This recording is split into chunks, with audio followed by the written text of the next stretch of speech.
Imbes na gumanda, tinubuan pa ng mga butlig sa mukhang kliyente ng isang beauty clinic sa Makati. Yung pala walang lisensya ang dalawang doktor na nagsasagawa ng mga aesthetic medical procedure. Nasa frontline ng balitang yan si Elaine Fulencio.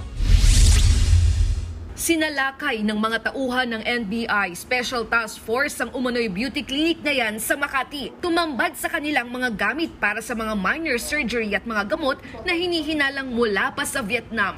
Mukha namang ordinaryong klinik hanggang sa mabistong wala pala yang lisensya. Kasunod yan ang reklamo ng dati nilang kliyente na imbes na gumanda, nagkaproblema pa raw ito sa mukha matapos tubuan ng mga butlig. Nabisto ring hindi lisensyado ang dalawang Vietnamese na babaeng nagpapakilalang doktor at nagsasagawa umano ng mga aesthetic medical procedure gaya ng botox at melasma. Ang mas nakakabahala pa, hindi mo aakalaing iligal ang kanilang operasyon. Ang establishment nila ay makikita sa isang sikat na condominium, ground level.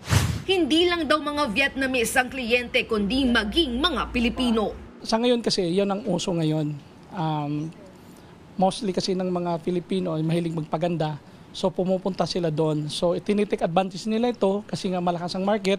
Even wala silang certification from the PRC.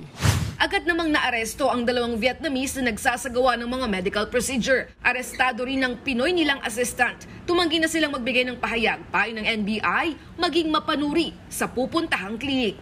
Before they will go into that procedure, tingnan muna nilang background ng clinic. Pwedeng magkasakit kasi hindi na ng FDA. Hindi nila na-examine, wala silang permit na gamitin yung product na yan.